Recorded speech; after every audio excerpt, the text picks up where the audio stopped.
Good morning everybody, we're back with Trashcraft Tuesday, completing off my trashy journal that I'm going to be using for February and probably March.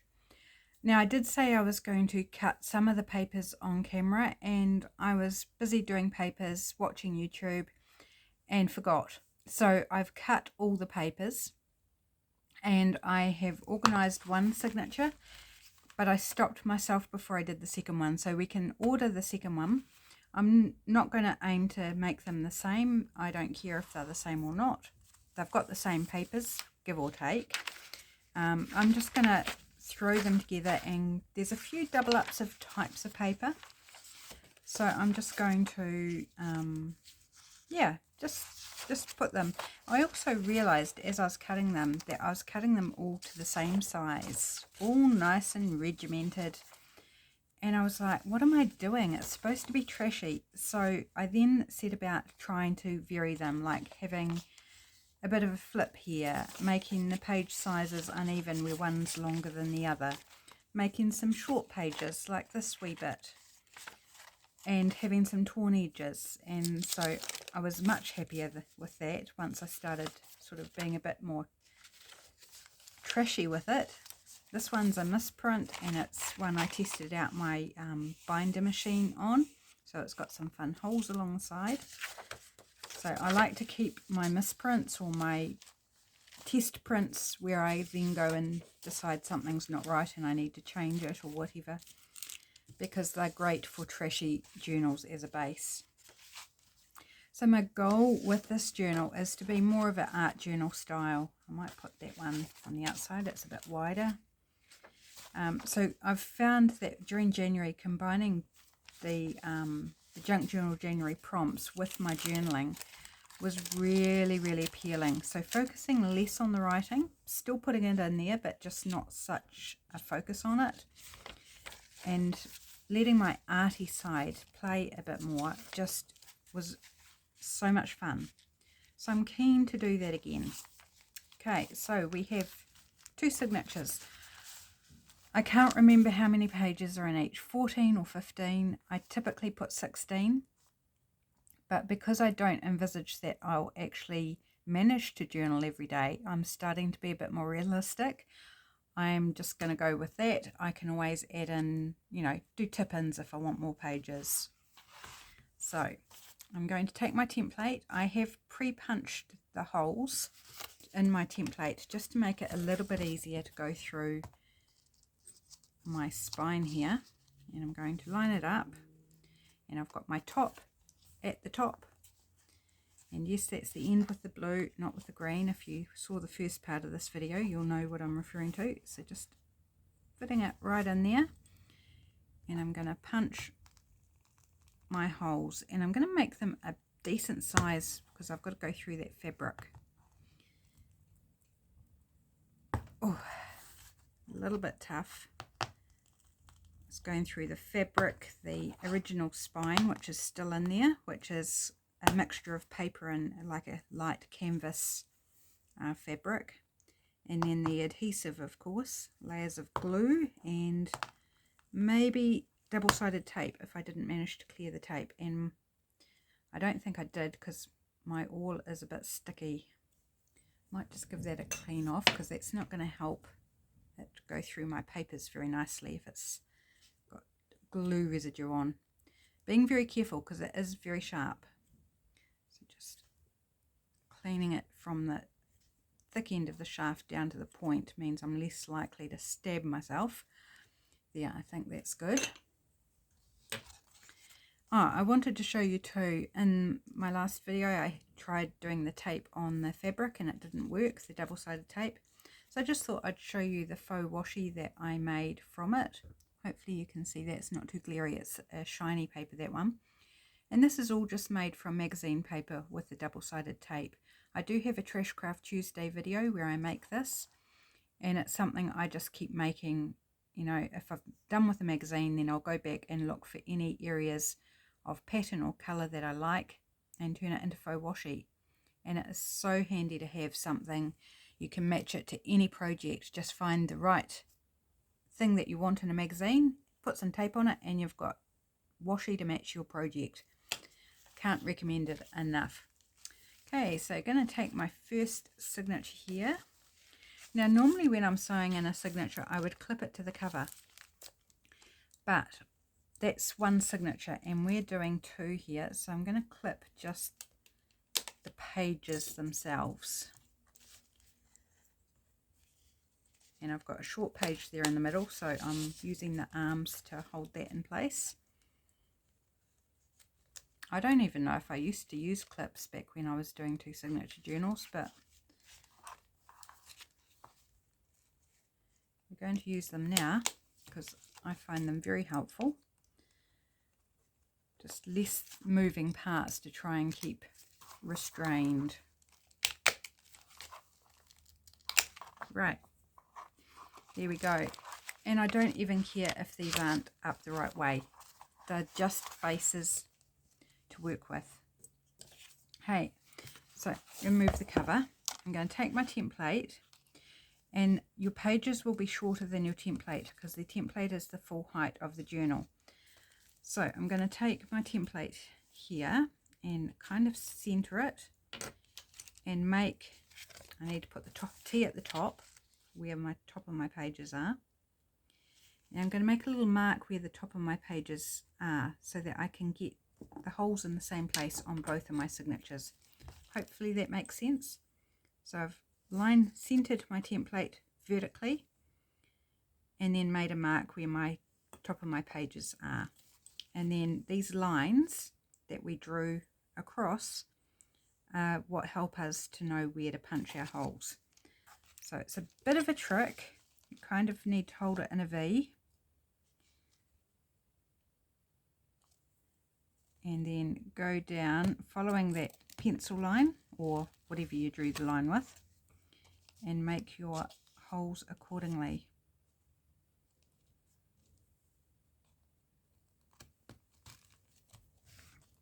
And one at the top. Almost going to miss that. Oops, need to come across. I was going to go down into thin air then. So there we have our holes, and I think I'll leave it clipped together for the moment, and I'm going to cut some thread. So 3 times the height of your pages. 1, 2, 3. And while I'm here, I'm going to cut 2 of these because I've got 2 signatures. So I'm just going to pull it off the roll, and I'm using waxed cord for this, my favorite thing to use.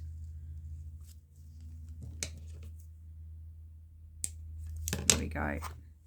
So we've got our 2 threads that we'll need for the signatures. Hopefully you can see this, that you're sort of not obscured by that signature popping up the way it is.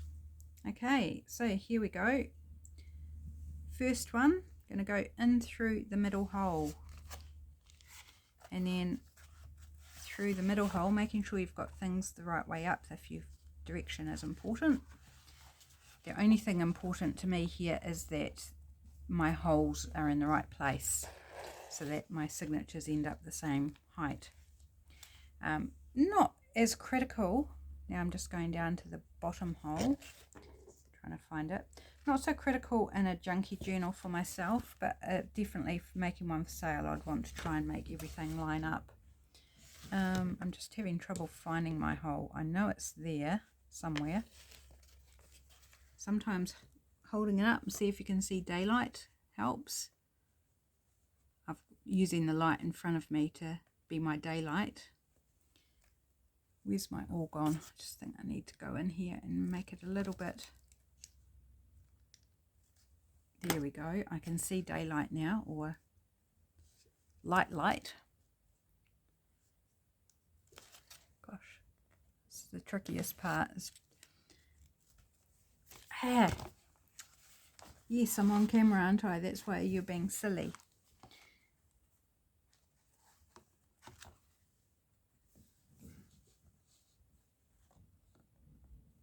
Come on, you're in there somewhere. Okay, let's try this. Let's put the awl through so we can see it on the other side, and then follow it. That worked. Follow the all back through. Right, so that's the bottom hole. Now I've got to make sure I get everything. No, that way. Get everything round the right way.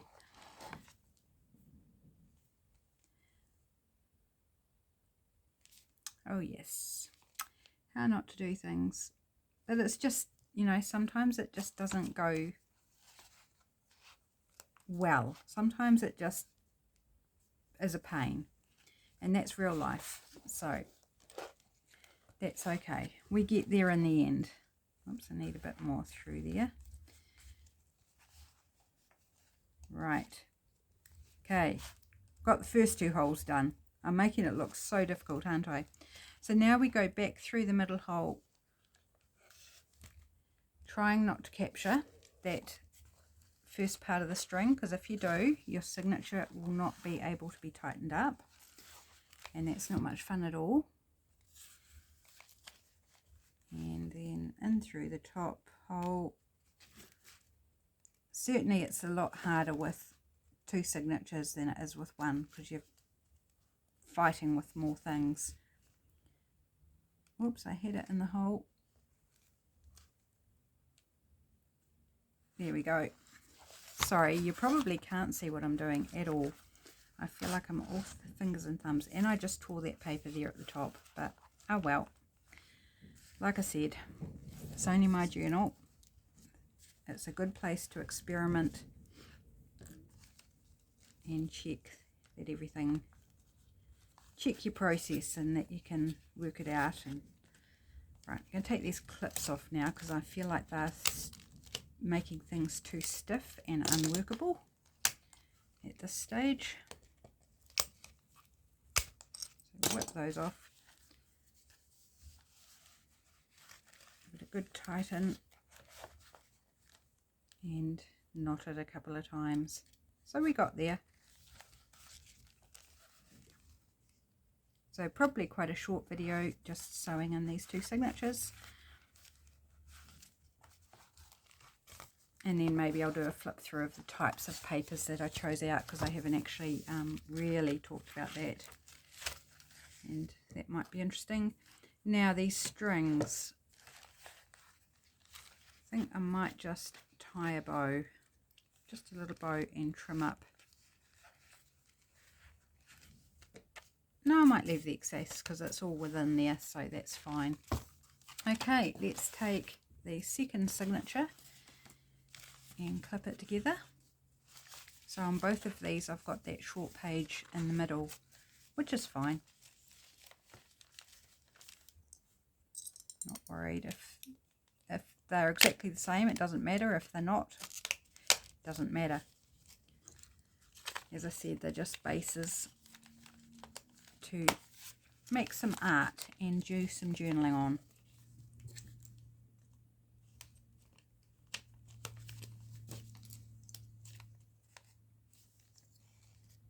Oh, that'll be alright. It's one of those pages is slightly longer, but that's alright. Right, so we're all ready. This is our top again on my right, because I'm right-handed. So lining up my template with that pencil mark I made to make sure it's at the same level as my other signature. And away we go, punching our holes. Middle and bottom. Done. I might keep them all out just in case I have the same problem as I did with the first one.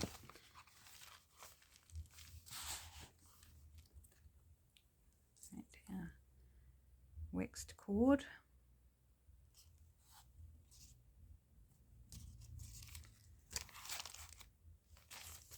Again, just double checking I've got everything in the right order, the right way up, through our center hole. Now from here it doesn't matter whether you go top or bottom, because whichever way you go, you'll go the opposite way when you come back, so it absolutely does not matter. that one was easier.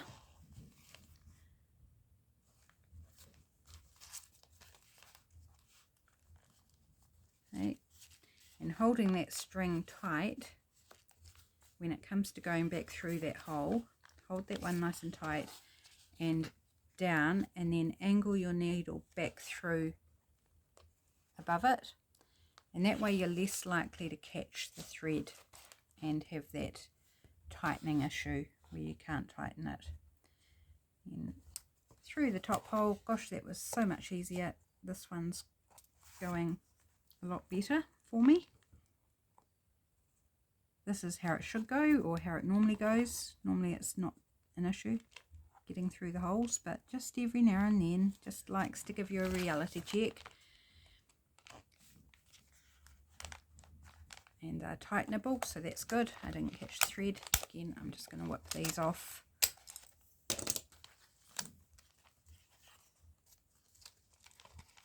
So yeah, we definitely could have done a third signature. And I still could if I decided that, oops, I didn't take that through there. If I decided I wanted to add a third one, I totally could. It'd be a little bit harder to manhandle because I'd have to put it like in between the two existing signatures. But it totally is something that could be done. Because I've definitely got the room for it. Okay, a couple of knots. And we're good to go. Do our little bow, which I may end up just undoing and trimming, I don't know, but for now that will do. Put the wee lid on my awl, my needle away in the packet so I don't lose any of the sharp bits into my feet or something. And here's my wee junky journal with our stitching down the spine. I'm really happy with it so far, and it's got some room to grow. It's not like completely fat, although it's wanting to pop open at the moment, but like we've got room to grow, which is fantastic. So let's have a wee look. Just a scrap of lined paper. This was out of a exercise book that had been stored away in my glory box, and one of my toiletries had spilled and left greasy marks on it, so there was still parts of the paper that were fine, so I just trimmed off the oily part, and so to me it's trashy because it had been damaged, but salvageable. We had a census last year here in New Zealand, and so I kept all the census forms, and that's a little trim off of one there, a diary page from last year that I've copy dyed, magazine page, another bit of the census form. So this is the same part as this is the bit I trimmed off the bottom to make this page, and I thought I'm just going to add it in as a page, the short bit. This is some packing paper. It's a bit torn, love it. A offcut of ledger paper, some sheet music out of a teaching book. So not the interesting part. The interesting part, of course, is the music. There is music on the other side. This is a bit of not trash, but I threw it in because it was just floating around, and I thought I'm just going to put you in here and you're dealt with. It's handmade paper with fibres in, like straw and bits of leaves and stuff. So really nice, not trashy at all, but just sick of random things floating around and not having a home. A book page out of an old quilting book, very old-fashioned book, that one. Another bit of census form. A random bit of pamphlet that came in some boots that my husband got for work. So that's been floating around for a while, so now it has a home. This is a bit of paper bag and a misprint, or not a misprint, but a trial print of a digital pattern that I made that I had to redo because it wasn't lining up properly. And then our short little bit of writing paper. Again, not trash, but like I just need to use some of these things up. So then we just go back through the same signature. The second one is essentially the same. So we've got the quilting book page here. There is one or two differences. The diary page, heavier coffee dye on this one. Magazine page, a different paper from the census. This is old calendar, which I've been, you know, putting under projects to catch overflow of ink and marker and stuff and paint. That's more packing paper. The short bit of the census page. Another test print of a digital where the pattern didn't line up, so I had to redo it. Another bit of the ledger paper. Another bit of the music teaching book. The handmade paper. Paper bag. Another bit of census form, and then the writing paper. So essentially the same, just there's the odd little difference in the paper types or sizes that I've used. So there is my journal all together now, ready to jump start into February, whatever February is going to look like. So March is going to be quite a fun month in a collaboration for YouTube. It's our wedding anniversary, 25 years, so we're having it's about a 10 or 11 day holiday, so there should be lots of fun stuff to journal in that. So if I don't fill up the first signature in February, then I'm going to have plenty of room for March and February. But honestly, however long it takes to fill this is just how long it's going to take. I'm not going to worry about whether it's a signature per month or a 2-month journal or a 3-month journal or 4-month journal. It will just be however long it takes. And I'm going to just release myself into the freedom of that process and trying not to put too much pressure on myself, because there's a lot I want to achieve, and so some things have to give a little while I focus on others. And I don't want to lose my journaling practice, but I also don't want it to become a burden where I just give up because it's no longer fun, because it is fun and I want to maintain it. But yeah, probably just not daily to the same extent as what I did last year. But there we go. Love that fabric. I think that's really pretty. I think it tones in well with this cover. And I love the red. Oh, gotta love the red. That's pretty cool. It's a hot colour, but it's pretty cool. Okay guys, that's it for today. Sorry it's a bit shorter of a video. I hope it was helpful or interesting or something, watching me fumble around and try and find the hole. But we got there in the end. Okay guys, take care. Today is, when you're seeing this, is a holiday in New Zealand, so I'll be off out doing some stuff. But I'll be back with your Wednesday video tomorrow. Take care, have a great day, and see you then. Bye.